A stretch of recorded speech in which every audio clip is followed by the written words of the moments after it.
Hey guys, welcome back to Let's Play Final Fantasy IV. Last time we cleared the Cave of the Father, Cave of the Phantom God, or whatever it is in this translation, and we got Bahamut. Very nice summon. Since then I've done a little shopping, cleared out some junk from my inventory. Pretty much don't need to keep too much stuff around. I just grabbed some extra dry ethers and ethers, whatever. Elixirs and Phoenix Downs. Make sure I got enough of the stuff to go around. You won't really need to, like, you could sell the tents if you really felt like it and just use cottages, but I might as well use them while they're here. As for stuff, I removed the Soma drop that I picked up before from my inventory. I'm going to be using that later on. As for equipment, I've changed up a little bit since last time. It's been a while since I recorded the last episode, but anyway, we have the Forged Blade and the Thunderclaw on Edge, because that'll be really helpful in the area coming up, and I gave him the Power Wrist, because in the way my levels are, it actually raises his damage multiplier, so that's good. As for everyone else, they're pretty much all the same. Cecil's still rocking the Genji gear, Excalibur. Everyone else is set up the way they were before. I don't think there's anything else I need to go over. No. Anyway, what were we doing again? Oh yeah, saving the world. So let's take the Flight Crystal and head our way back. Away from the moon and all its 8-bit glory. And to the Earth and all its 8-bit glory. And we land here. Doesn't matter where you left with the lunar whale there, it'll always end up right here. I'm used to the lunar whale translation. I'm not sure if that's the translation they use. I think they call it the magical ship in this one, if I remember right. Like I said, it's been a while since I recorded the last episode. The birth. The Giant of Babil. And how does it get birthed? Magic, teleportation, whatever you want to call it. And of course, because this is a Final Fantasy game, and more specifically this is a JRPG, we must have giant robots. I'm just I think they did make a Gundam themed, like, based on the show. They made a video game based on that, but I haven't played it. I don't know if it's any good. It'd be nice if, like, a company would team up with, I think Bandai owns it right now, or Bandai's dead. Whoever owns it right now should just team up with someone, make an RPG where it's not necessarily set in the Gundam universe, but you get mechs that are basically resembled very highly on the mechs from Gundam Wing, or any of the Gundam series really, because they make really, really cool looking mechs. Edge, you swore! Has he done that before? I know Sid swears all the time, but meh. Whatever are we going to do now? Is he blowing up? Tanks? Okay, somebody explain to me how the hell they got those tanks up from the underworld onto the ground. Did they borrow one of my airships while I was on the moon? Jeez. Okay, well, we've got Lully-Ho.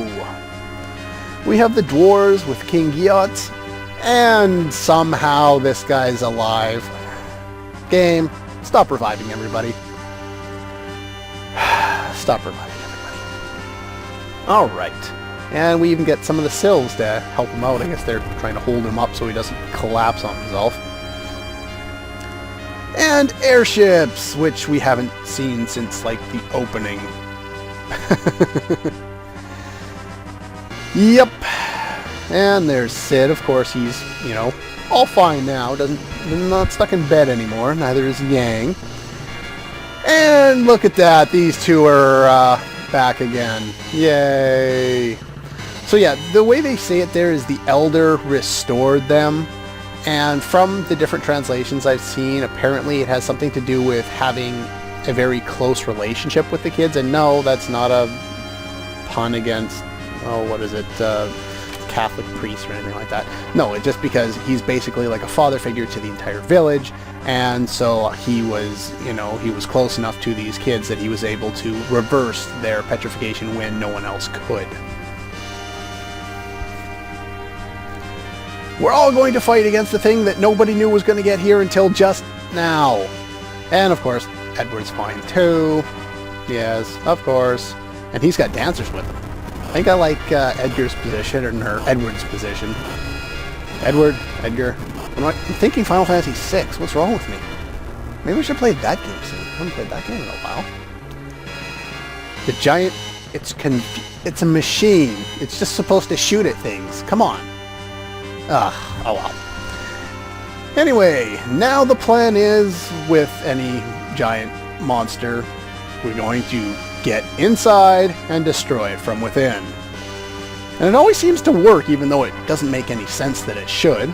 Works in Final Fantasy X. What else does it work in? It basically works in Final Fantasy V. Oh well. Anyway, Sid is, I guess, going to help us because he's got the more maneuverable ship. A man of the moon. It's a strange way to translate it, but oh well. He technically, like, as far as, you know, like a country or something like that, he is a Lunarian, so I don't know why he didn't just call him that, but whatever. Everybody shut up and let Sid talk, because he's going to make absolutely no sense, and it's going to be funny.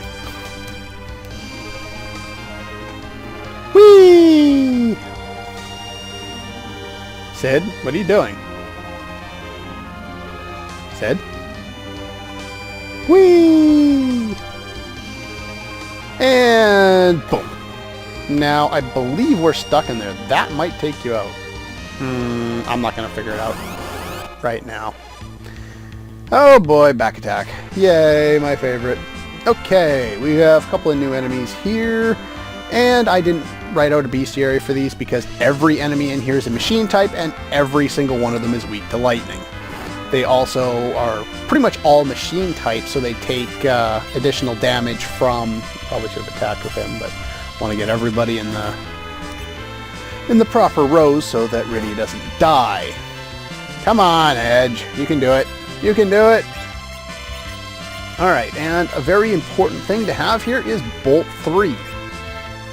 So you're going to start casting that. You want Edge to have the Thunderclaw for this area because that's very helpful. Oops, let's just heal Rydia up there. And yeah, you can use Bolt 2 on somebody, whatever.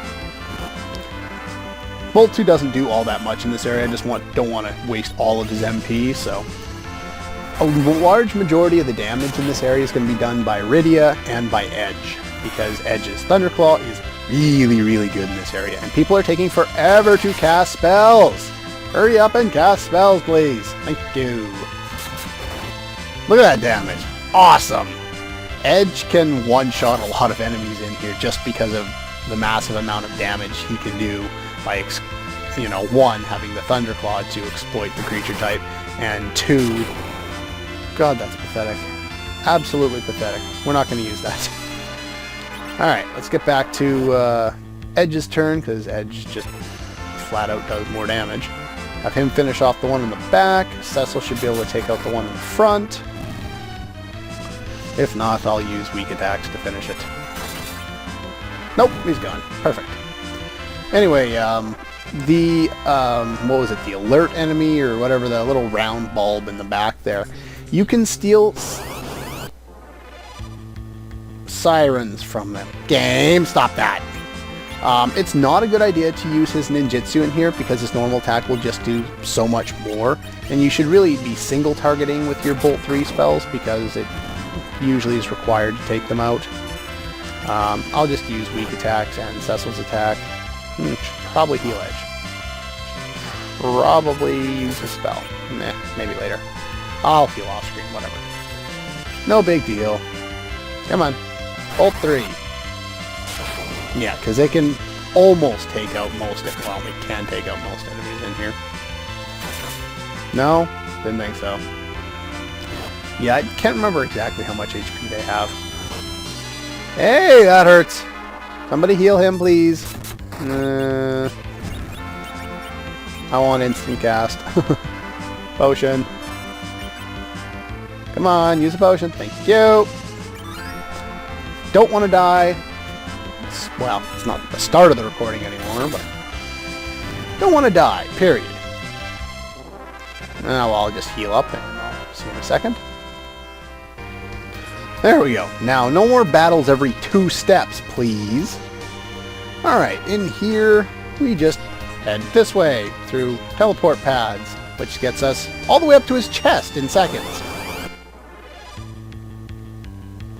And I think this is the last, well, not the last enemy, last of the enemies we run into often. There are some other ones in here, but they're not nearly as common. That's that Centaurian guy, what is he, a mock soldier or an iron soldier? I don't know. He's a centurion in other translations.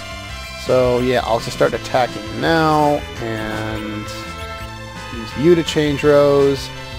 Don't kill Rydia, please. Come on, change rows. Edge. Use bolt 3, the back guy.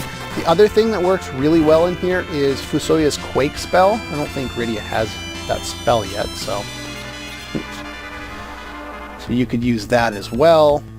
But at this point, I've already eliminated one, and I've got another spell going to take out the other one. Now there's Quake there. For 30 MP, it's actually not too bad in terms of being cost efficient.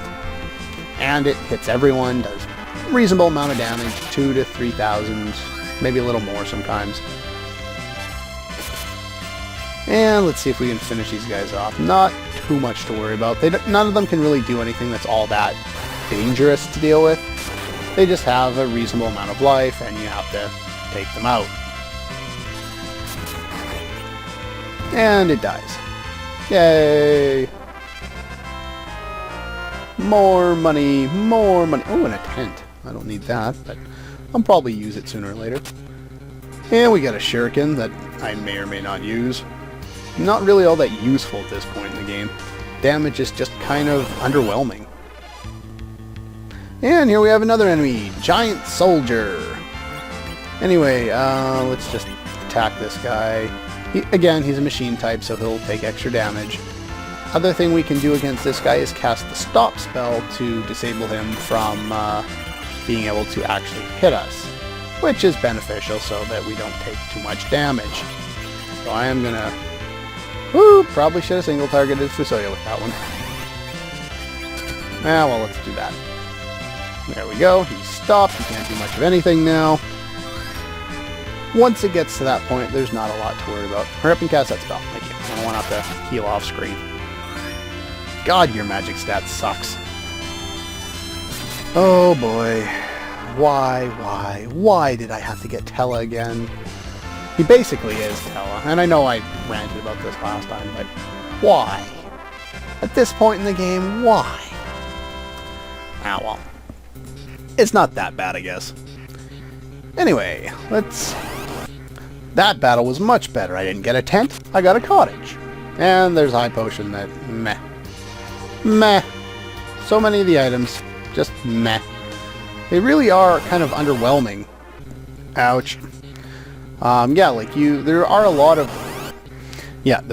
of items that you get in here that they aren't really all that good. And there's some more Yoichi arrows. I think I got some before. They don't exploit a creature type, so they're not particularly useful, even though they are stronger than a lot of the other ones that we got. Oh, and I think I half trailed off when I was talking about that earlier. Anyway, that item we just got there was an alert, or an alarm. Those alert enemies you can steal these from them. And I'm not sure if it's just in the PSP version of the game, but I know in the PSP version of the game you can steal a whole bunch of them in the same fight. I'm not sure if that works in this version of the game as well, because I usually don't bother to farm items by stealing. Just doesn't seem to work all that well. But you can steal those alarm items from those little round enemies that we met up with earlier. And I think we go up first. Yeah, there we go. And like I was saying before, a lot of the items we're getting they just aren't that useful because we're getting the weaker versions of items. They're the same items we've been getting much earlier on in the game, and it really just doesn't add up that we're still getting them at this point. However, some of the items, like the last two we got, are actually quite useful, and I'll be putting them to use. momentarily if I can get off this floor without one more battle. Please? Yay! Anyway, that's all for this one. Might as well use those items now, I guess. The Soma Drop, I took out one and picked up another one there. They increase max MP. Now, I've seen people give them to Edge, but pretty much from this point on, we almost never use his ninja magic again. Might as well have him do normal attacks. He does just so much more damage that way. So I'm going to give them to Rydia. You could also give them to Cecil, so he has more healing capability, but not really all that worthwhile. Rydia can probably benefit from them the most, so that's who I'm going to give them to. I'm also going to give her the Silver Apple to increase her HP. Yay, a little more HP. And so yeah, that's all for this episode, and I'll see you guys next time.